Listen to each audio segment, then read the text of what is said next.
আসসালামু আলাইকুম প্রিয় দর্শক, আশা করি আল্লাহর রহমতে সবাই ভালো আছেন। আমি আজকে বানাবো মুগ ডাল দিয়ে দুমার মাংস রান্না। দেখুন মাখা মাখা করে আমি মুগ ডাল আর দুমার মাংসটা রান্না করছি। রুটি পরোটা গরম গরম ভাতের সাথে খাইতে এই মাংসটা খুবই মজার। মাংস পাকানোর জন্য প্রথমে আমি 1 কাপ নিয়ে নিলাম মুগ ডাল। মুগ ডালগুলো আমি একটু ভেজে নিব। একটা ফ্রাই প্যানে তেল ছাড়া আমি মিডিয়ামের থেকে কম হিটে রেখে হিটে রেখে মুগ ডালগুলো প্রায় 5 মিনিটের মতন আমি এভাবে টেলে নিলাম, মানে ভেজে নিলাম আর কি। এইবার মাংস পাকানোর জন্য চুলে একটা হাঁড়ি বসিয়ে দিলাম। হাঁড়ি বসিয়ে দিয়ে আমি দিয়ে দিলাম সামান্য পরিমাণ কিছুটা তেল। বেশি তেল দেয় নাই, যেহেতু দুম্বার মাংস কিন্তু প্রচুর পরিমাণ তেল থাকে। এখানে 3টা পেঁয়াজ আর 4-5টা কাঁচামরিচ দিয়ে দিই। আমি পেঁয়াজের পরিমাণটা একটু বেশি দিই, যেহেতু আমার 1.5 কিলো মাংস, সাথে মুগ ডাল আছে। এবার 4-5 মিনিটের মতন আমি পেঁয়াজ আর মরিচগুলোকে একটু হালকা বাদামি কালার করে নিয়ে নিলাম। দেখুন পেঁয়াজ আর মরিচ বাদামি কালার হয়ে গেছে।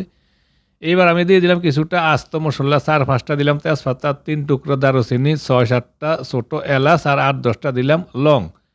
মশলাগুলো দেওয়ার পরে আমি আধা মিনিটের মতন আবার একটু ভাজি করে নিব, যাতে মশলা গ্রানটা একটু কড়া হয়।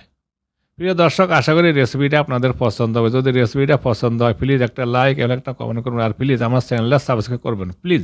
এবার দিয়ে দিলাম আমি 2 টেবিল চামচ আদা আর 2 টেবিল চামচ ব্লাইন্ডার করা রসুন। আদা রসুনগুলো দিয়ে আমি আবার 15-20 সেকেন্ড একটু ভাজি করে নিয়ে নিব। আর আমার যেহেতু 1.5 কিলো মাংস, তাই আদা রসুনগুলো আমি একটু বেশি দিছি, যাতে মাংসের গন্ধটা না থাকে, ভালো করে মাংসটা রান্না হয়। এবার দিয়ে দিলাম 1 চা চামচ হলুদের গুঁড়া, 1 চা চামচ দিলাম জিরা গুঁড়া, 1 চা চামচ ধনিয়া গুঁড়া। এবার একটু পানি দিয়ে দিব, যাতে মশলাগুলো পুড়ে না যায়।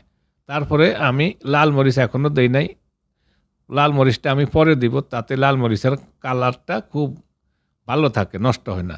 এইবার আমি দিয়ে দিলাম 1 চা চামচ লাল মরিচ আর 1 টেবিল চামচ দিয়ে দিলাম লবণ। লবণটা আমি কিন্তু পরে আবার টেস্ট করে প্রয়োজন হলে দিব, তাই প্রথমে 1 টেবিল চামচ লবণ দিলাম। তারপরে 4-5 মিনিটের মতো আমি মশলাগুলো ভালো করে কষিয়ে নিয়ে নিলাম, যাতে মশলার গন্ধটা দূর হয়। মশলাটা কষানো হয়ে গেছে।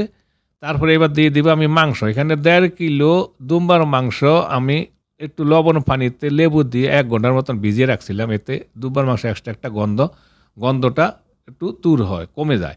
আর মাংসটাও প্রচুর পরিমাণ চর্বি, এমন একটা চর্বি পালিয়ে দিছি, তারপরে কিছুটা চর্বি আছে। এবার ভালো করে মশলার সাথে মাংসগুলো আমি লাড়াচাড়া দিয়ে মেখে নিয়ে নিলাম।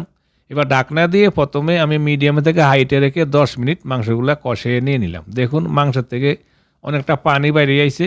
এবার একটু লাড়া দিয়ে দিব, আর এর মাঝে অফ ক্যামেরা আমি একবার মাংসটা লাড়া দিয়ে দিছি। আর আমি মাংসতে কিন্তু এক্সট্রা পানি এখনও ব্যবহার করব না। এবার দিয়ে দিলাম একটা টমেটো। এই মাংসের পানি দিয়ে আমি প্রথমে মাংসগুলো ভুনা করে নিয়ে নেব। একটা টমেটো দিয়ে দিলাম। টমেটো দিলে মাংসের কালারটা খুব একটা সুন্দর হয়, ভালো হয়, আর টমেটো ফ্লেভারটা খুব একটা মজা লাগে। এবার আমি আবারও ঢাকনা দিয়ে আরও 10 মিনিট এভাবে কষে নিয়ে নিব, মিডিয়াম থেকে হাইটে রেখে। এর মাঝে কিন্তু অফ ক্যামেরা আমি এবারও আরও একবার নাড়া দিয়ে দিছি। নাড়া না দিলে নিচে লেগে যাওয়ার সম্ভাবনা থাকে। এবার আবার একটু নাড়া দিয়ে দিব। নাড়া দিয়ে এবার আমি ঢাকনা দিয়ে চুলার হিটটা মিডিয়ামে রেখে, প্রথমে কিন্তু মিডিয়াম থেকে হাইটে রাখছি, মিডিয়ামে রেখে 40 থেকে 45 মিনিট আমি মাংসগুলা এভাবে কষিয়ে ভুনা করে নিয়ে নিলাম।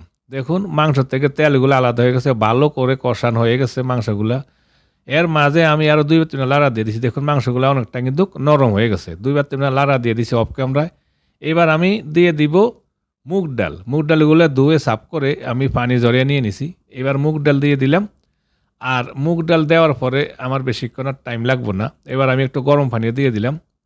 গরম পানি দিয়ে এবার তো লাড়া ছাড়া দিয়ে তারপরে আমি 15-20 মিনিট মিডিয়াম হিটে রেখে আমি এবার মুগ ডালগুলো যাতে সিদ্ধ হয় আর জলুগুলো যত ভালো গাঢ় হয় 15-20 মিনিট রাখবো। এবার দিয়ে দিলাম কিছুটা লবণ। আমার একটু লবণের কম হয়েছে, তাই এবার কিছুটা লবণ অ্যাড করলাম। এবার আমি ঢাকনা দিয়ে দিব। ঢাকনা দিয়ে মিডিয়াম হিটে রেখে 15-20 মিনিট আমি মাংসগুলা মুগ ডালের সাথে পাকিয়ে নিলাম। আমার রান্না হয়ে গেছে। এর মাঝে আমি আরও 2 বার লাড়া দিয়ে দিয়েছি। তো মুগ ডাল দেওয়ার পরে ঝোলটা ঘন হয়ে গেছে, লাড়া দিতেই হইব। এবার দিয়ে দিলাম কিছুটা ধনিয়া পাতা। ধনিয়া পাতা দেওয়ার পরে আমার রান্না হয়ে গেছে কমপ্লিট। মুগ ডাল দিয়ে দুম্বার মাংস রান্না। দেখুন খুব ঘন করে আমি এই আজকের দুম্বার মাংসটা রান্না করে নিচ্ছি।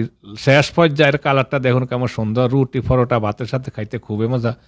প্রিয় দর্শক, রেসিপিটা যদি ভালো লাগে একটা লাইক এবং একটা কমেন্ট করে আমার চ্যানেল সাবস্ক্রাইব করবেন প্লিজ। আল্লাহ হাফিজ, ভালো থাকুন, সুস্থ থাকুন।